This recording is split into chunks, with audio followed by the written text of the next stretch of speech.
I should point out that the following episode contains racist language.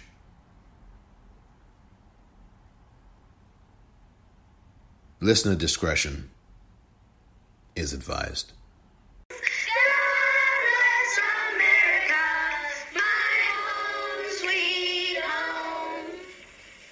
This is a special week. Does anybody know what it is? National Brotherhood. National Brotherhood Week. What's brotherhood? Be kind to your brothers. Be kind. Okay, be kind to your brothers. Like you would like to be treated. Treat everyone the way you would like to be treated. Treat everyone as though he was your brother. And is there anyone in this United States that we do not treat as our brothers? Yes. Who? Yeah. The black people. Who else? Indians. Absolutely, the Indians. And when many people see a black person or a yellow person or a red person, what do they think? Look at that. Dumb people. And look at the dumb people. What else do they think sometimes? What kinds of things do they say about black people? Call them niggers. In the city, many places in the United States, how are black people treated? How are Indians treated? How are people who are of a different color than we are treated? They're part of this world. They don't get anything in this world. Why is that? Because they're different colors. You think you know how I would feel to be judged by the color of your skin? Yeah. Do you think you do? No, I don't think you would know how that felt unless you had been through it, would you? It might be interesting to judge people today by the color of their eyes.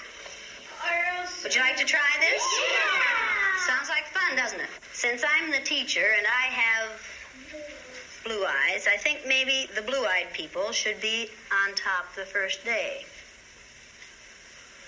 I mean, the blue-eyed people are the better people in this room. Oh, yes, they are. Blue-eyed people are smarter than brown-eyed people. Welcome to the Politicrat. I'm Omar Moore. It is Wednesday, June the 24th, 2020. You just heard an excerpt from 1971. Jane Elliott teaching a class of all white third graders about racism in her classroom back in 1971 with her famous brown eyes, blue eyes experiment. She taught the class in Riceville, Iowa, here in the United States of America, and she began teaching it in 1968. On this episode, my conversation with anti-racist educator Jane Elliott. You won't want to miss this. Next.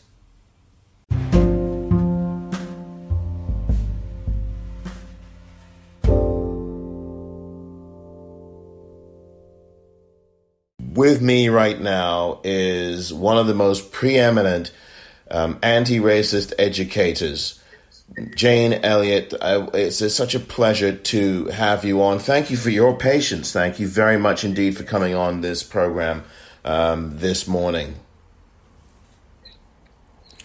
That's all right. I spent the time rereading this book. Everybody should read it. I was going to ask you, which book might that be? The Rage of a Privileged Class by Ellis Coase. Oh, yes. That was one of your big recommendations, and I looked at that list. Oh, yeah. Can you talk a little bit? If you haven't read it, read the book The Dozen Demons, and it'll tell you the 12 things that a black man has to go through on a daily basis in order to work in a good job in the United States of America. Wow. There's a book I should add. There is a book called Black Rage. Have you ever heard of that book? Oh yeah, I read it years ago. Yeah. Absolutely. Oh yeah, that one's a very important one as well. And there's also another book about being black in corporate America that was written by two gentlemen, and I forget their names, so that's another noteworthy book. But I definitely have looked at that recommendation. Probably Cobbs and Greer. Was it Cobbs and Greer? Yes, it was. Wow. Yes, yeah. Absolutely. Yes, it was. Well, again, thank you very, very much for the recommendations and for coming on. The first question that I had for you was about what we're seeing now. Look, you had been on Roland Martin's show 2 or 3 years ago, and you talked about how the guy in the White House was someone who was going to use this playbook, and he's been using it for decades. Now he's really dropped it right in our faces, and he's not even hiding himself now. We have such a climate in which we have all of these things happening. Do you think it's going to be, can you just talk about what he's doing and if it's going to succeed or not, do you think? Well, it depends on whether or not the public of the United States, people in the United States, are as gullible as the people in Germany were during the Hitler years. If you haven't read the book When at Times the Mob is Swayed by Bert Newborn, you better get it and read it, because you'll find in that book that Donald Trump has in his bedroom a locked drawer in his bedside table, and in it he has a book of the writings of Hitler. And when he first began his march to the sea, as it were, I thought, this feels Hitlerian. What's going on here? And I thought it was my imagination. Then I read that book, and indeed, he is patterning his political behaviors off Adolf Hitler. I think people don't realize how really frightening and really ugly this whole thing is. We are in danger right now of losing our democracy, and that will be a loss for people of all colors, not just blacks, not just Native Americans, not just whites, but the whole group of us, the whole United States of America is going to fall off the cliff because they're being led by this fool. Yeah, it's very, very dangerous indeed. I fear that if he gets another term, we're going to start seeing a whole lot of swastikas around here, and that's going to be the tip of the iceberg. Well, we're already seeing them. And they went underground during the Obama years, but they were becoming more enraged every day that we had a black man in. Right. Oh, I'm not able to hear you at the moment, Jane. There were a couple of technological turbulences during the early portion of the conversation with Jane Elliott. So you may find that there is slight repetition in some of what you hear. I'm sorry. Yes, hello, I'm here. Yeah, and I had missed the last portion of what you said. You said that they got enraged every day. They went underground during the Obama years. Is that you said that? And I didn't hear the rest of what you said. I'm sorry. Yes, they were just waiting until they got the opportunity to put a person in position in the so-called White House, which should be called the president's residence, in order to go back to the good old days of the 50s, when white men were superior and everybody else just bowed to them. And that's what this person means when he puts those signs up. He wears that cap that says "Make America Great Again." What he really means is make America hate again. He feeds on hatred, and he feeds on distracting people with their hatred of those who are different from themselves. So one of the things that I really wanted to get into, and I know we have just a bit of time, and I'm very mindful of the time now that I'm here with you. I'm sorry. Yeah. Oh dear! I really. Okay, go ahead. Oh, I've made a right pig's ear of myself today. I'm so sorry. Well, now that I'm here with you, the thing I really wanted to ask you about is everything that started off for you, because in 1968, we lost somebody who was one of the touchstones of this country's conscience, and was trying to appeal to it, and it was with that loss that you began your work, really, in anti-racism education. Can you talk a little bit about that, please? Well, the day after Martin Luther King Jr. was killed, we were to learn the Sioux Indian prayer that says, "Oh, Great Spirit, keep me from ever judging a man until I've walked a mile in his moccasins."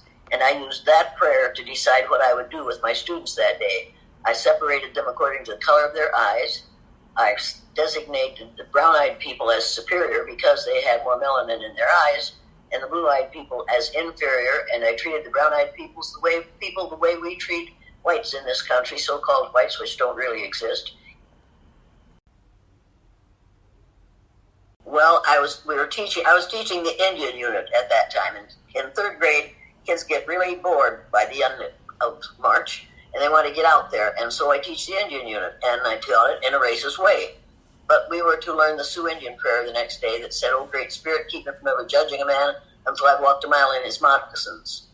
And I decided, after having watched those brilliant white tall males on television the night before, interviewing leaders of the black community, that I didn't dare just allow my students to become what those men had become. I watched one of them say to 3 leaders of the black community, "When our leader was killed, his widow held us together. Who's going to keep your people in line?" And I thought, my God, doesn't he realize what he just said? When our leader was killed, in other words, JFK was the leader only of white people, his widow, poor little thing, that one woman, kept us in line, us together. Who's going to keep your people in line? In other words, it's us and you. It's not all of us together. It's us and them. I was furious, so I changed the channel. And there was another brilliant white male saying to leaders of the black community, "Don't you think you Negroes should feel sympathy for us white people because we can't feel the anger at this killing that you Negroes can?" And I thought, oh, sweet Jesus, this isn't right. We can't allow this to happen. And I was ironing the teepee that my previous third grader said maybe we were going to put up in the classroom the next day. I rolled it up in a ball. I threw it into the closet. I got my supper for my husband, who had come home late anyway. And I decided that the next morning I was going to not only teach that prayer, I was going to arrange to have it answered for them. Because I was going to pick out a group of people on the basis of the physical characteristic over which they have no control, which is the color of their eyes. I was going to tell the brown-eyed people they were smarter than the blue-eyed people. I was going to tell the blue-eyed people they couldn't succeed no matter what they did because they were inferior, because they didn't have enough melanin in their eyes. And I was going to treat my brown-eyed people the way we treat white people in this country. And I was going to treat my blue-eyed people the way we treat people of color in this country. I didn't know how this would work. If I had known how it would work, I wouldn't have done it.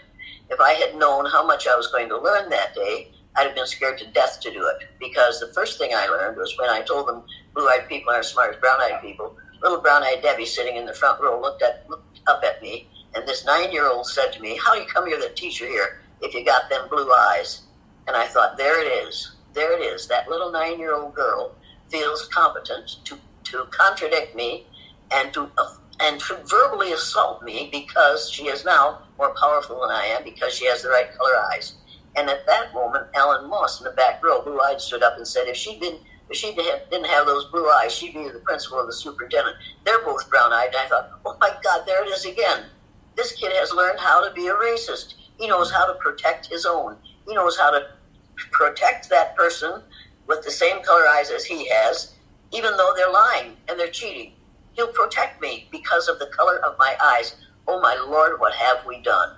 I watched horrendous things happen in my classroom that day. I watched brown-eyed boys who were dyslexic, who couldn't read the day before, read words I knew they couldn't read and spell words they couldn't spell. And I watched a little blonde girl, very beautiful, brilliant child who came into my room in February reading at the 6th grade level. I taught her how to multiply the first 15 minutes of math class. She never made a mistake in multiplication again until the day she had the wrong color eyes. And on that day, that brilliant child, that with a steel-trap mind, made mistakes in reading, made mistakes in spelling, and forgot how to multiply. This had all changed for her because I told her she wasn't as good as, she wasn't as smart as, and I didn't expect her to learn. I was so shocked, I was going to stop the exercise at noon because so many ugly things were happening. So I went down to the teacher's lounge to share with the other two third grade teachers what was going on.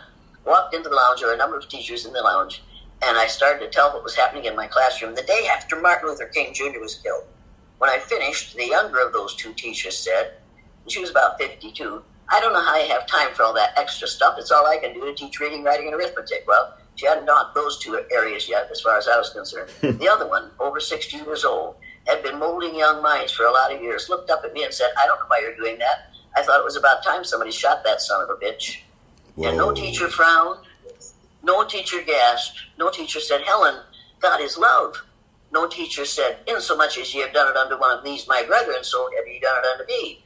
Nobody said, judge not that you be not judged. Every one of those teachers, those educated, those Christian women, smiled or laughed and nodded because she had expressed their feelings perfectly, and as the most senior member of the group, she had the most right to do so. I decided to finish the day with my brown-eyed people on the top, and I decided at that moment I would reverse the exercise on Monday because every child had to find out how it felt to be on the bottom and how it felt to be on the top, but what the problems were going to be if you were on top. Because I had learned that day what the problem was. I found out that a 9-year-old girl could challenge me. And I think of what happens with black males and females in this country on a daily basis who are challenged by people who are younger and dumber and not as smart and not as strong as and not as capable as and not, quite frankly, as civilized as the people that they are carrying less than because of skin color. And it isn't skin color, it's because of the ignorance of those who believe that there's more than one race and that race is a matter of color. And they're quite certain that different faces mean different races. We need to get over that, and we need to teach in a different way starting 100 years ago. This has only been going on for about 500 years. Since about the 1600s, we need to put a stop to it. And indeed, you mentioned race, and it is a social construct. And unfortunately... Wait. People keep telling me, people say it's a social construct. It's a social construct. Mm-hmm. It's a social construct. No, it's a damn lie. It's not a social construct. You give it some kind of validity by using the phrase a social construct. I know what a social construct is, but in this case, it's a damned lie, and it's time to start calling it what it is. Do not dignify the ignorance of race and racism by calling it a social construct. That makes it sound as though we thought this over very carefully and we know what we're doing. No, we didn't think it over very carefully. We learned it from our parents and our grandparents and their grandparents and their great-grandparents. We have been teaching a lie, not a social construct. I'm sorry. It's not your fault, but that's what people are saying. That's what the psychology books say. It's a social construct. Okay?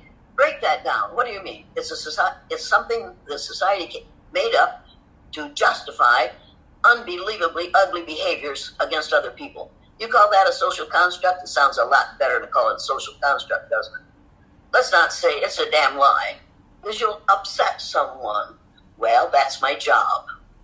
I upset people on a regular basis. Go ahead. I'm sorry. I know it's the phrase right now. It's the one we use.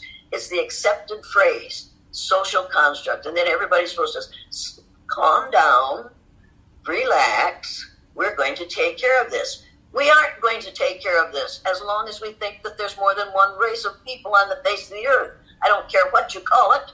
It's still a damn lie. Yeah, no, it is. It is. No, not at all, Jane. No, that's perfectly fine. Look, even I fell into that trap. And it's this kind of language, because this is the question I wanted to get to as well. The language that people are using, including myself. Look, I fell into that with using that phrase, and it is a lie. I mean, the language that we've used to talk about what is a real issue. I mean, this is deeper than deep. Here's the problem. Yes. We're using the language of the 15th and 16th century to solve problems in the 21st century. It's time we just dress it up in a new outfit. We just dress it up in 4 and 5 syllable words instead of saying, damn lie. We could just say to our preachers who think that Jesus was a white man, wait a minute, folks. Mary was born in the Middle East. She had dark skin, dark hair, and dark eyes. And Joseph wasn't her husband. Joseph was her father. And you have to realize that he was taking his unwed daughter, pregnant daughter, with him when he went to pay his taxes. We made up this wonderful story that says this blonde-haired, blue-eyed, pale-skinned Mary gave birth to this little white baby in the Middle East. It is so typical of what we pale faces do. And then we call a whole group of people Caucasians. We're referring to people from the south and western part of Europe. We don't want to admit that they came, however, from Africa. And the only reason they have that color skin, hair, and eyes is because as those people left Africa, got farther and farther from that area, they were exposed to less and less sunlight, so their hair, their skin, and their eyes got lighter. We want to pretend that they came from the area of the Caucasus Mountains.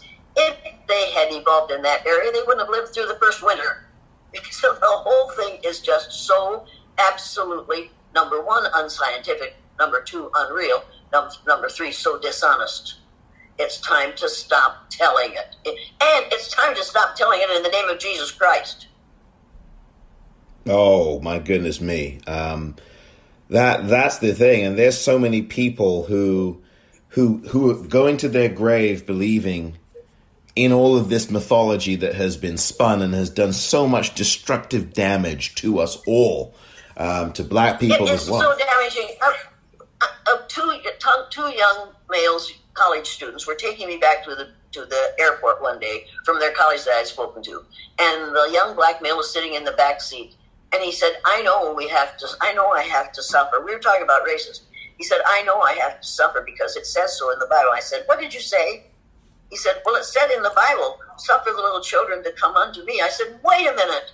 That doesn't mean you have to suffer. That means allow the little children to come unto me. Suffer means allow or permit in that context.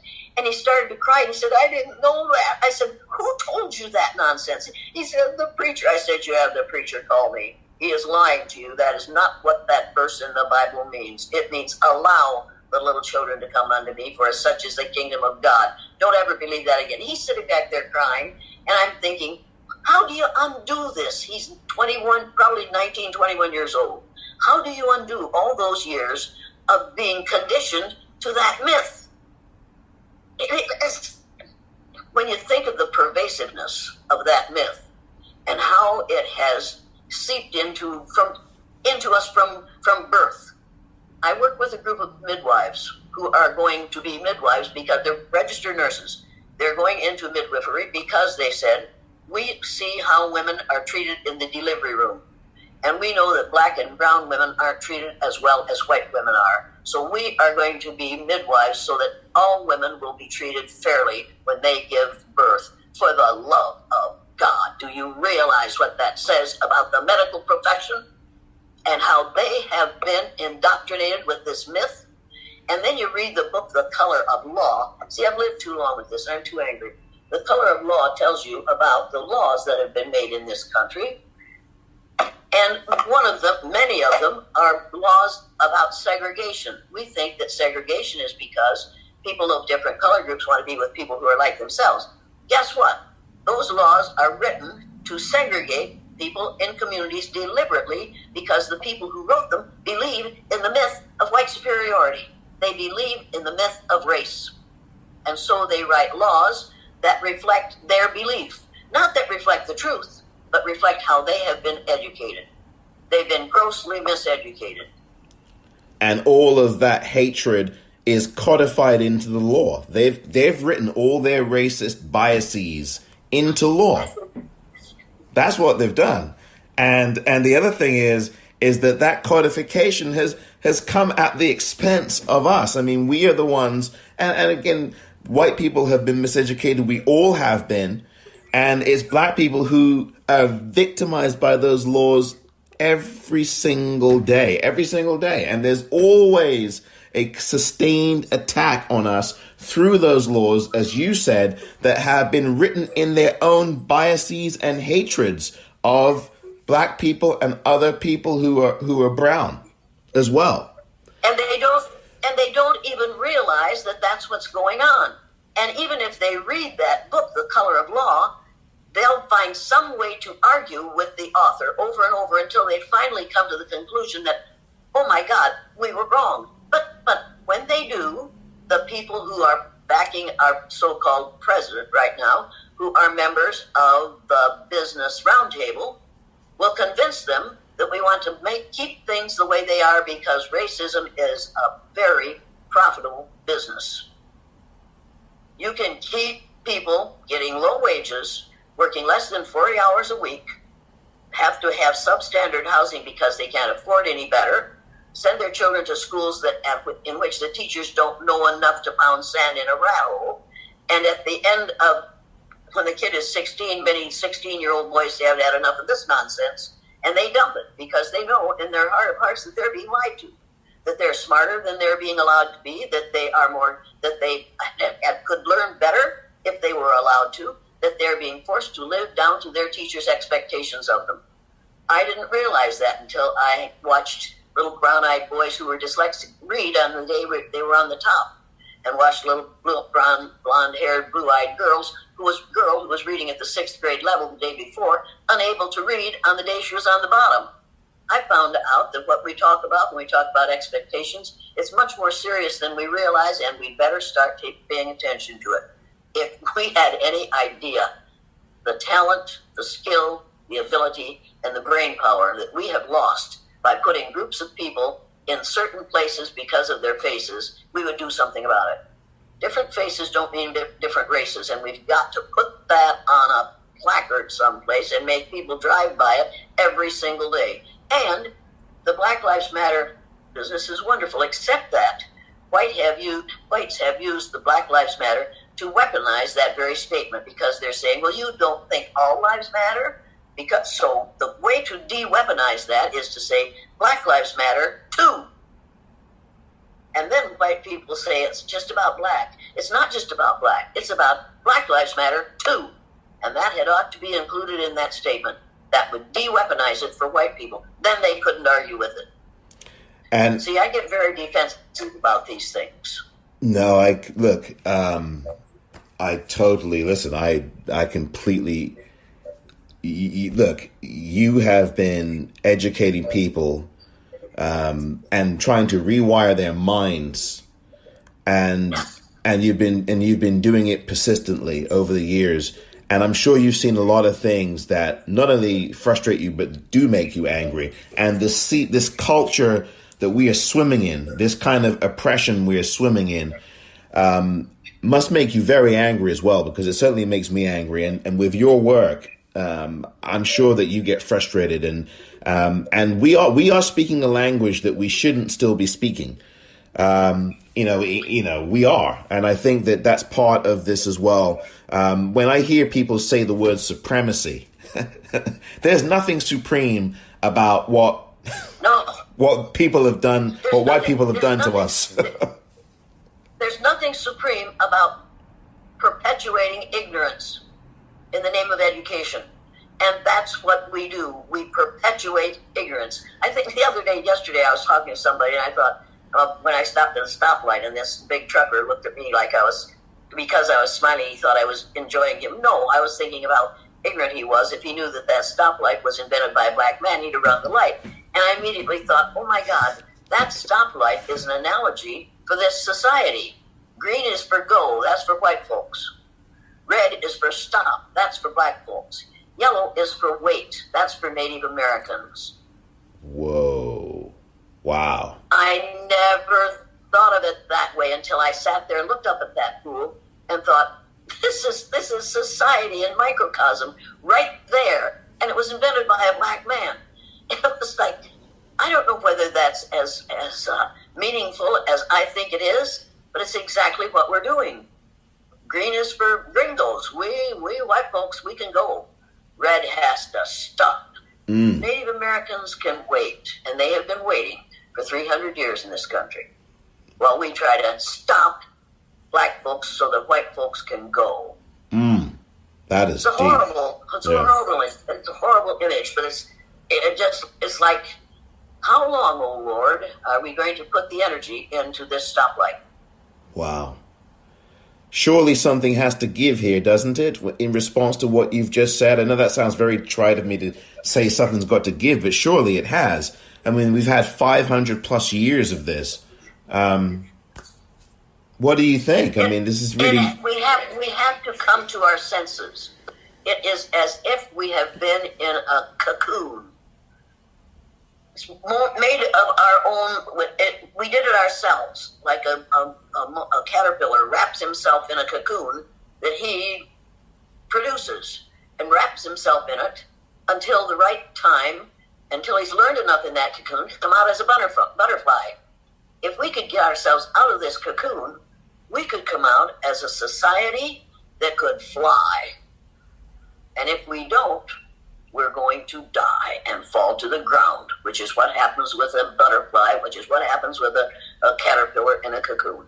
If it doesn't get out, it dies.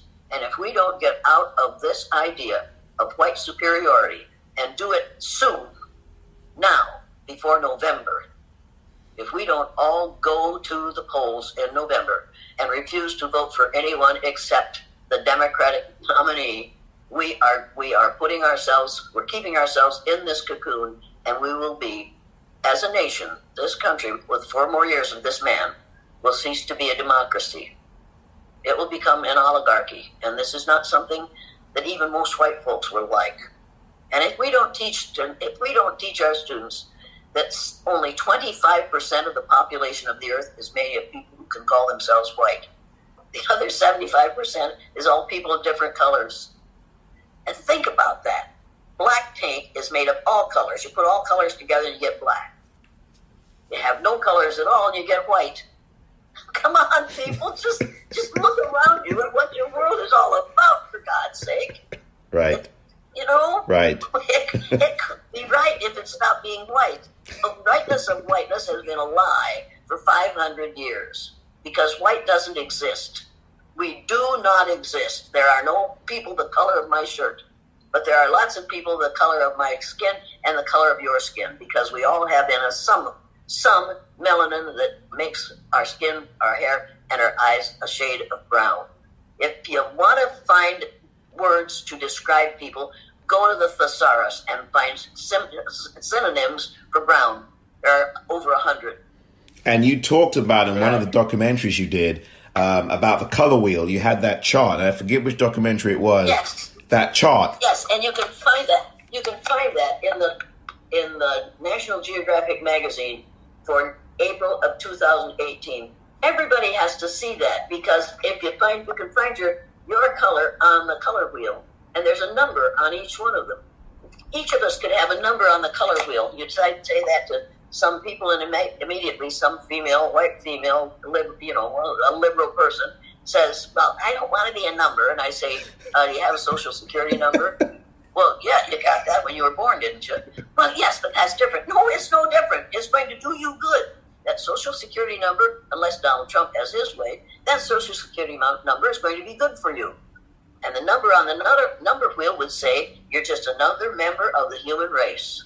Just like everybody else. You have melanin in your skin. You're a member of the human race. There are no white people pictured on that color wheel. Because skin color does not come white. It isn't chalk white. No, there's no such thing, as you pointed out. No such thing. No such thing. Yeah. My conversation with anti-racist educator Jane Elliott continues in just a moment.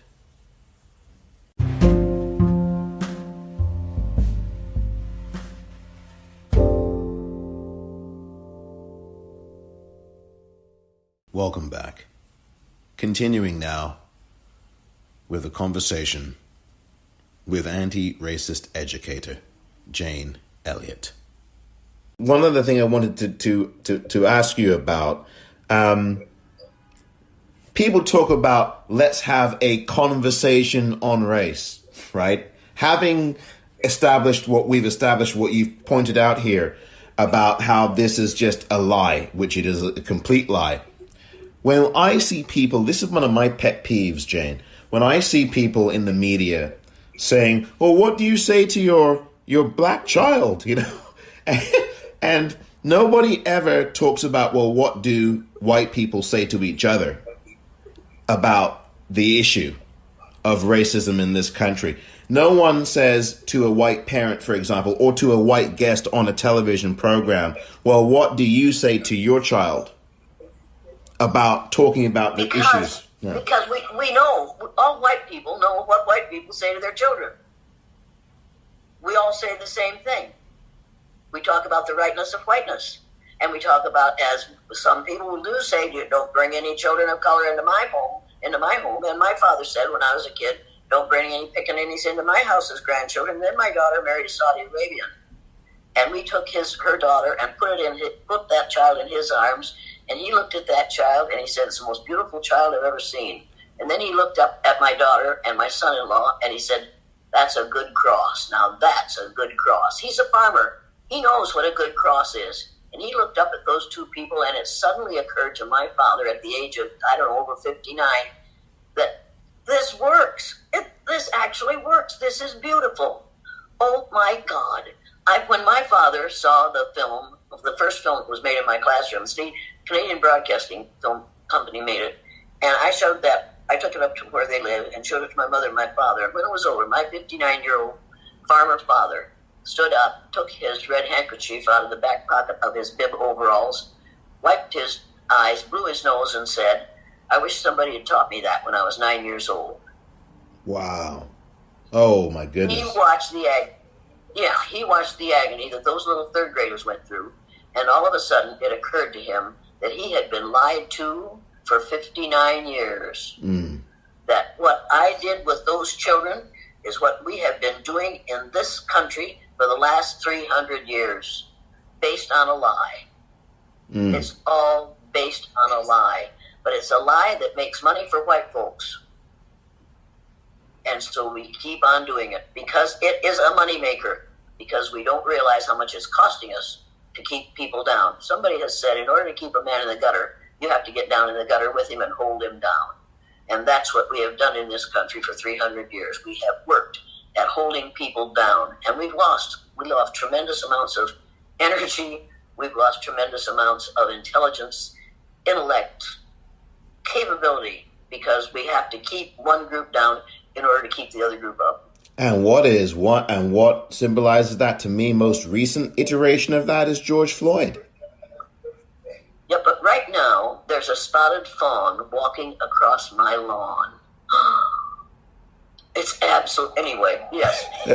Well, now, how dare that car go by my yard when that fawn was here? I could throttle him all. Anyway, yeah, George Floyd, you see, I am so angry about what happened to George Floyd and to the man that they shot after that the next week. Rayshard Brooks. But what makes me most angry, but what makes me most angry is the fact that they are running those clips of that black man lying on the ground with that 3 cops holding down his legs and the other kneeling on his neck for over 8 minutes until they kill him. And they're running that over and over and over. What does that do to the little black boys? And what does that do to the mothers of black children? That, as far as I'm concerned, is attempted intimidation. And it is saying to them, this is what can happen to you, black boy, if you get out of line. That's the way I'm seeing that. And I'm angry. I want them to stop running that. I want them to say, if you want to see this ugly, ugly picture, Google it. But take it off the networks. They've done all the damage they need to do with that. And furthermore, another thing that says to white males is, this is what you can get away with. Exactly. This is a really ugly thing for the networks to do. Yes, we need to know that it's happening, but blacks already knew it was happening. This is not a surprise for them. It's a surprise for white folks, but it also gives them a little shot of joy. I'm sorry, but I know white males who will say about that, that's one less for us to worry about. And in my heart of hearts, I know what that young man was doing when he shot that black man who was running away in the back. How dare that black man overthrow 2 white uniformed policemen and disarm one and still be able to run away. Now, if that black man had lived down to our expectations of him, when he got that taser in his hand, he'd have turned it on both those men. But he didn't do that. He ran with it so only one of them could use the one on him. And they shot him in the back because he had the audacity to, number one, beat them in a fair fight, so-called, if you call 2 against 1 a fair fight, then disarm one, and then still be able to run away. You know what that young black cop was thinking? You blankety blank, blank, blank, blank, right. black. Right. You know what, and I know what, but we're pretending that he was just panicked. No, he wasn't panicked. He knew exactly what he was Right. doing, and he knew exactly what he would get away with. Now, I realize that I see things differently from the way most people see them. But I would imagine my son, who died 2 years ago of nasopharyngeal cancer. But I I'm imagine so him sorry. as a young man in trouble all the time because he had an N-word lover for a mother. And so everybody abused him because of his mother and what she had done. I would imagine what would have happened to him if he had been in that same situation. They just shot him in the back. Mm. And that's the most cowardly thing you can do, is to shoot someone in the back. Right. And in this case, kick him while he was dying on the ground and say, I Right. got him. And then say, I got him. Right, right. That's what you say when you go hunting. That's what people say when they get a deer. There, I got it. I got me. I got mine. I got one. I got one. Oh, for the love of heaven. And then to put that on television for black males to see constantly and for black mothers to see constantly. The worst thing they did was decide to put handcuffs on him. And you know that black man resisted because he wasn't sure he'd get to the cop shop. And he had seen George Floyd just a week or two before in handcuffs. And it wasn't just George Floyd that he had seen. He had seen what happened with black men and with young black males and with black boys, with black teenagers, with black people, period. He had seen it all, and he knew he had to get away.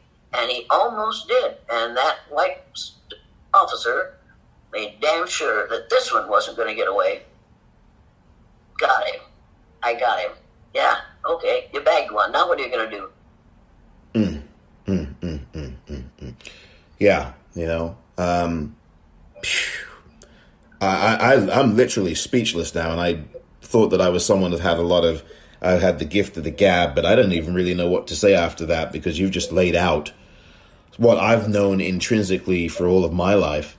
And I share... And what your mother knew.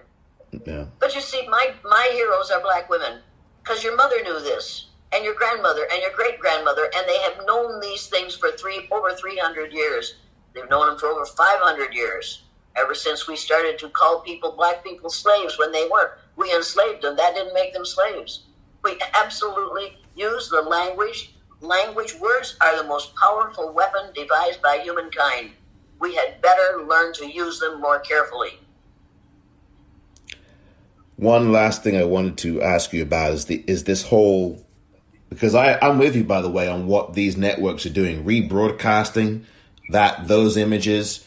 I mean, you're re-lynching this man over and over. You're re-traumatizing us over and over. So I'm with you. I completely have actually written to these networks about this, and it just infuriates me too. It really does. It's a very dangerous thing that the media does when it rebroadcasts these lynchings. It's very dangerous. But they have to remember that the people who are paying the funds for that and who are supporting that and who own those corporations are people who have been raised to believe in the myth of race. They do what they have been taught to do. It isn't that they are stupid. You can't fix stupid. It is that they are ignorant and they need to be educated. It's people like you and people like me who are going to remind them, look, fellas, you need to go back and get re-educated. You need to take some courses that will teach you what you haven't learned yet. You need to read the book, The Rage of a Privileged Class. You need to read the book, The Color of Law. You need to read the book, The Racial Conditioning of Our Children by Nathan Rutstein. You need to get the April 2018 issue of National Geographic magazine. These so-called men need to be re-educated. You can't teach what you don't know, and you only practice what you've learned. And if you've learned the myth of race, then you believe it, you practice it, you talk it, you walk it, you believe it. And if it makes you feel good and it makes you feel more powerful, why wouldn't you do it? Because it's damaging your children and your grandchildren, and the end is in sight. Within 30 years, white people will be a numerical minority in the United States of America. And that is what is scaring white folks to death. And they're saying to themselves, if they get power, they're going to want to treat us the way we have treated them. So instead of changing the way we treat one another, we try to keep people in power who will perpetuate the status quo, instead of realizing that we're damaging every one of us, not just people of color, but so-called colorless people are being damaged by having to hold people down and to believe this lie. It's time to tell the people who are writing about white fragility that white fragility is really white ignorance. And white privilege is another form of white ignorance. The person who wrote that list of white privileges, each of those says, I can do this because of my race. I have this privilege because of my race. Well, somebody should tell her there's only one race. And if she has those privileges because of her race, since we're all the same race, then we all must have those privileges, right? Right. The whole thing is built on a faulty premise, and there are people running around the country using white privilege to make a lot of money. And I like for people to make a lot of money, no doubt about it, but not to make a lot of money perpetuating a lie. Wow. And they're the ones that get invited on all these shows for the reasons that you've outlined. Oh, absolutely.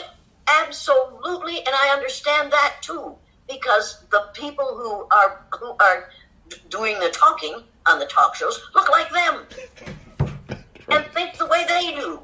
So what do you expect? You expect them to listen to me, a little old, short, fat, ugly, white female who doesn't know enough to keep her place. Do you not realize, bitch, that you are a bitch? And I say, yeah, for me, bitch is an acronym for being in total control, honey. So go ahead and call me that. And I laugh because I think, well, you're out of control, aren't you, darling? I take care of that for you.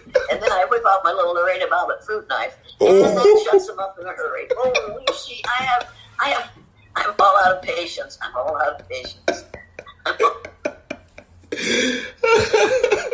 Jay. The percentage of my DNA that came from a country in Africa is showing itself. Watch out. I do have to ask you one last thing about this whole conversation about statues and removal of Confederate statues and should they be in museums. I just want to get a sense of where you sit with all of this. Well, let's take down Donald Trump. I mean, if we're going to remove conservative, racist statues, let's take down the moving statue, Donald Trump, in November. And that will change the whole... If you think one person can't make a difference, you need to take a look at what's happened in this country in the last 3.5 years. One person has made a negative difference in this country to the point where if we don't take that statue down, if we don't take that walking, talking statue down, we're going to be in big trouble. Those Confederate statues were put up by people who believed the rightness of whiteness. It's only when we have people in this country who say, wait a minute, that was a lie, and we are not going to put up a statue to people who continue to perpetuate this lie. Let's take those down, and maybe we can put up statues to somebody who refuses to believe in that lie. If they have to come down unless we are prepared to continue to believe that they were right. They weren't right. And the reason they were wrong is they believed the same way that our present little, boy grown tall in the White House believes. They believe the same way he does. And he is a boy grown tall. He failed to develop an adult ego state. He is always in either his child or his parent ego state. He cannot be like an adult because he has no adult ego state. We're expecting too much of him. And toppling him and all these other people, we need to replenish and put up people like Harriet Tubman, Sojourner Truth, Ida B. Wells, Shirley Chisholm, Angela Davis, and people of that ilk. But you see how few good examples of black women you can come up with, because we have taught that only white males did all the important things in this world. Sure, we could put up there isn't enough room in the parks in the United States of America for all the people of color who made valuable contributions to society. If we would just put up symbols of what we got from Egypt, which is a country in Africa. It is not in the Middle East. If we would just put up symbols of the things we got from the people who are people of color in Egypt, there wouldn't be enough room in parks for all those symbols. But we won't do that. We'll put up white males who weren't really white. But that's okay. Pigeons do a job on them. Go ahead. Oh, dear Jane, it's been such a pleasure speaking with you. Everything else I apologize for beforehand, of course, with all of the delays and things. But I could speak to you for another hour, but I know that I'm sure you've got a very busy schedule. I've got another interview at noon, with any luck at all. Right.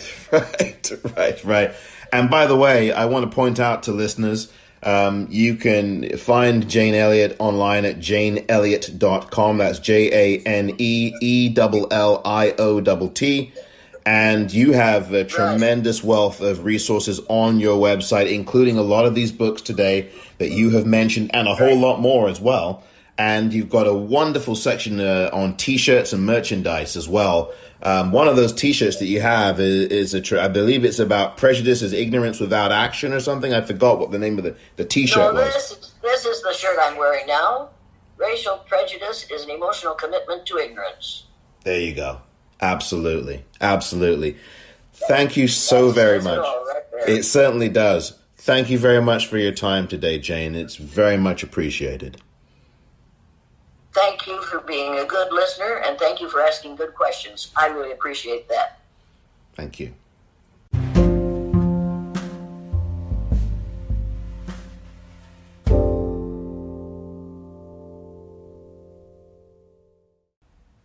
A very special thank you once again to anti-racist educator Jane Elliott for her time and patience. We hope that you enjoyed listening to this conversation. And don't forget, The Politicrat is a daily podcast, and you can find it wherever you get your podcasts. Spread the word, subscribe, please, and follow me on Twitter at The Popcorn, REEL. Follow the podcast itself on Twitter at _Politicrat. Thank you very much again for listening.